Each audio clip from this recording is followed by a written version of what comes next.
Hey everybody, it's Ron and Debbie, and we have BJ, Lynette, and Brian Wolf with us this week for another edition of Ask Ron, and we're coming to you live from Multiple Income Streams Boot Camp in Jacksonville. Hey. We are so excited to be here.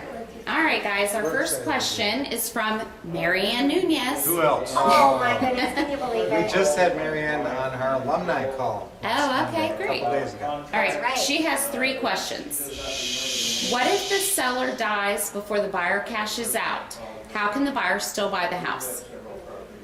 If the seller dies before the buyer cashes out, it depends on whether the seller has deeded the property to the buyer or not. If they have, then whoever is next in line in the estate has to sign the satisfaction of mortgage. That's a job for the attorney or the closing agent to figure out. That's one of the reasons why it's nice to own the property Yes. instead of just do a sandwich lease purchase. Because if anything goes awry along the path, you own it, so you're in the best Correct. power position. Another reason to have the satisfaction of mortgage with your attorney standing by, so when the day comes it's satisfied, they already have it and no problems. What that means is you can get it signed and put in the attorney's escrow account with an agreement to record it when the loan is paid off, if your attorney approves holding it. Yes. Okay, her next question, you've said that in the lease purchase agreement to the buyer that in the first 30 days, once the tenant is installed, any repairs needed, the seller will be responsible. That would be you. If instead of having a lease option from the seller, I get a seller finance deal, you said that you normally take it at as-is condition. Yes. So does that mean I would be responsible Yes. for any repairs in the first 30 You days? bought the house. Who you want to be responsible other than you? You own it. So you got the house for free, for crying out loud. It's in good condition. It's a pretty house. We're worried about things going wrong. If you have to fix something, you fix something. Yeah, we teach at the event too about that 30-day repair warranty, and that helps your lease purchase buyer feel like it's going to have a lemon guarantee, a no lemon That's when you're guarantee. selling. She's worried about when she's When buying. she's buying. Yeah, but I love that Yeah. part of the contract. I teach that, so I very much like that. It's a good I feature do for your too, lease since purchase. I wrote it. But two, you are going to have that tenant buyer. You're going to put in the property who is going to be responsible for the maintenance and repairs too. And So that is really, your goal. That is ultimately, correct. it's not you, it's the tenant So you're buyer. only responsible from the time you buy it to the time you install a tenant. Well, till 30 days after you install a tenant Yes. buyer. Okay. Next question is from Minor Oasis from Virginia. Hi, Minor. The house I want to purchase has lots of equity in it. It's being sold below market value. I want to live in the house. The owner is in poor health and in a nursing home. My credit does not allow me to use credit cards to purchase, and the bank won't finance it because it's being sold below $20,000. Good. I've made an offer to purchase it in April. I need suggestions. Owner financing, hon. Owner financing. We love owner financing. You Get don't you- need money or credit. Just get the owner to finance it for you, which they probably don't care anyway. Here comes a monthly payment.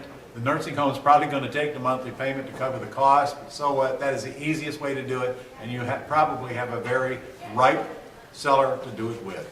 Owner financing or nothing, in my opinion. One of the great things about it for elderly folks, a lot of times if they have a house that's 200,000, what would they do if they got a check for 200,000 anyway? Would they put it in the bank? The and nursing home would get it. Yeah, the Yeah. nursing home would eat it all up. Absolutely. Trust me, my mom is 86 in a nursing home right now. I know all about this Yeah. very firsthand. Even if they're not in a nursing home, I mean, they wouldn't know where to put it. They'd probably drop it in their bank account for 0.5% interest. Here, you can pay them maybe 3 or 4% Oh, interest. no, you didn't say that. He Well- didn't mean that. You can pay them interest. It's and principal No and interest. We But- like Edit that no out. interest. a lot of people like that monthly payment instead of the big chunk of Yeah. cash. And they don't care if it has interest or not. That's right. Yes. We don't And- bring up interest. Instead of looking for money, You ought to quit talking, it's only getting worse. instead of looking for money from other people, who is more invested in giving you money than the seller himself? Correct. And that's owner finance. That is correct. Okay, next is from Scott Taya from California. Hi, Scott. Okay, Scott has a house, the ARV is 165. Yep. There are 2 loans, 125 and 50,000 that are in the arrears by 10,000. 175 debt on it, Okay. and plus 10. There's 185 owed on it, and it's worth 165. Repairs needed 15,000. Oh my goodness Wow. gracious. Yeah. Okay, In addition to the liens, a credit union has placed a judgment against homeowners in the house for $30,000. The attorney for the credit union is unwilling to negotiate This amount, even though the property has been filed on, is significantly over leveraged and needs repairs. They don't care if it goes into foreclosure and they get nothing. All right, the only play here is very simple. You gotta buy the second mortgage for 75 grand, you gotta buy it, and I would not pay more than 10 cents on the dollar for it. So pay $7,500 for it, foreclose all the rest of them off, and you own the house. That's your only play. We just went over that in class here yesterday. Yeah, we just went over that. We did a real life deal recently on that where it was a $42,000 second and they took $1,000. Yep. Now, or you could buy the first. Let's say the first is 1 1/4. I mean, let's say you had to pay 100 for the first, or even 110. But you can buy the first and then foreclose the second and everybody else off. That's your play there. You don't even have to get the deed to the house to do all that. You just gotta own the debt that's foreclosable, wipe everybody else off. And the worst case, let's say you buy the second for $7,500. Okay, you file foreclosure on the house.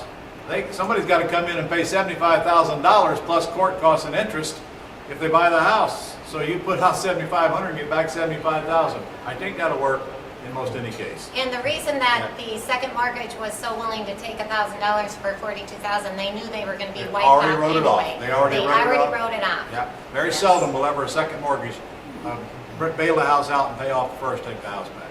And incidentally, you don't have to pay off the first, so don't misunderstand what I just said. You can buy the second, foreclose, leave the first where it's at and make payments on it, and they cannot call the loan due. It's against Garn St. Germain Federal Depository Institution Act of 1982. Wow, that's very impressive, That's Ron. very I impressive. just showed them how Wow, smart I was. I didn't know you were that smart. Okay, next is from Nicholas Wheeler from Kentucky. Nicholas, Ron, in your YouTube video published in October, you discuss why you no longer assign lease option contracts to buyers when Right. there's reason to stay in the deal. You get lease option with seller, do new lease option with buyer, assign that contract back to the seller, and have seller release from you original. Question: if I lease option the buyer, say for $10,000, and then assign the contract back to the seller, Yep. how is the seller not entitled to the $10,000 if I'm assigning this contract to him? Because I already had an agreement with the seller to buy it for $10,000 less than I sold it to for the buyer. No seller thinks you're a non-profit organization, and they know you're going to go raise the price and collect more from the buyer than you're paying the seller. In fact, why else would anybody want to do it? So when you assign back to the seller, they are clearly aware you just collected $10,000, so what? And now they're collecting the payments and they're in total control. And of course, you can't assign it back to the seller unless they accept the assignment anyway. And you know, I can make a case you might not want to assign it, you might want to stay in it.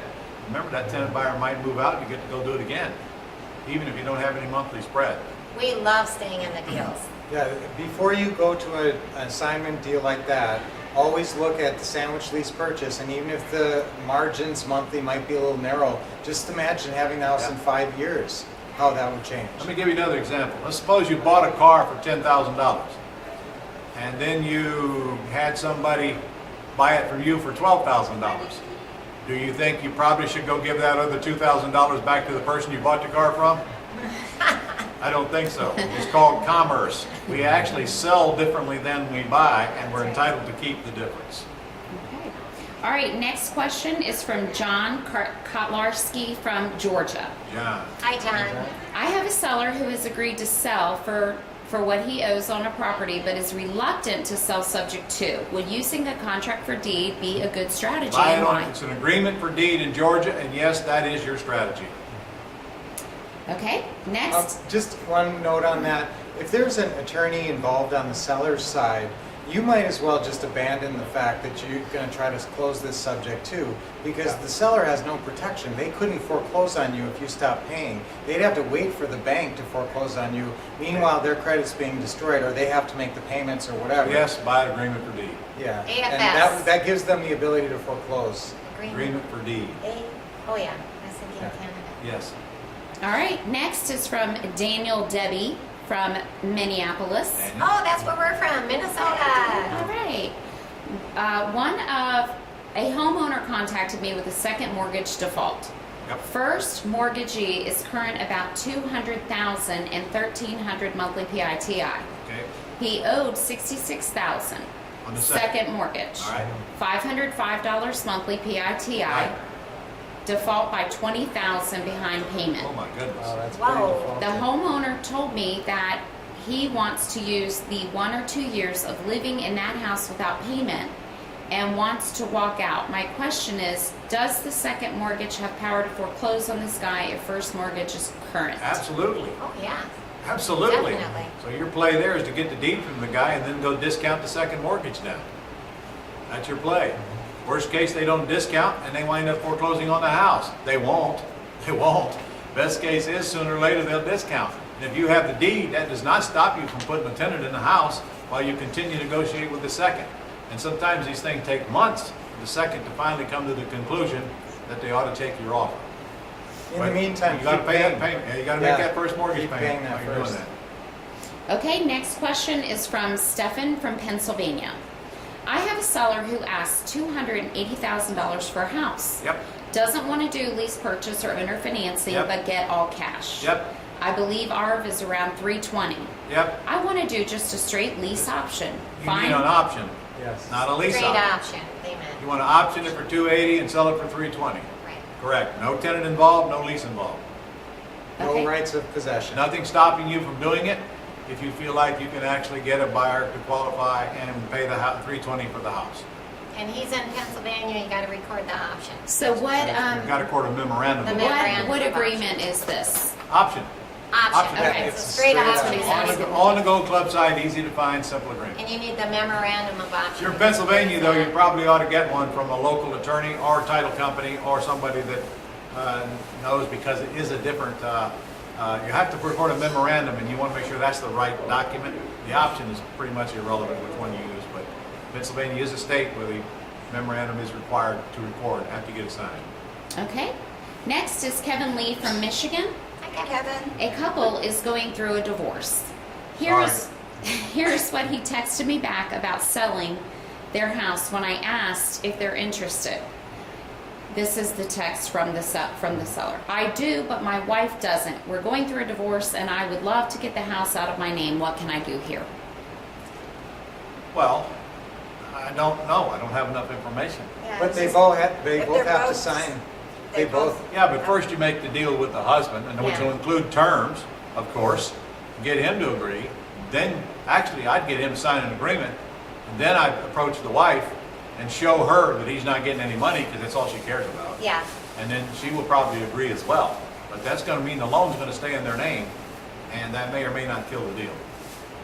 Okay, and then we've got a deal structuring question from Scott Taeb again from California. The ARV is 165. Yep. Two total loans on the property are 126 and 50,000. Wow, okay. The first is behind by 7,500 and second behind by 3,500. All right, well, we already answered this question. yeah. You can either buy the first or you can buy the second. The second will be much easier to buy, much cheaper, practically nothing you're gonna pay for it.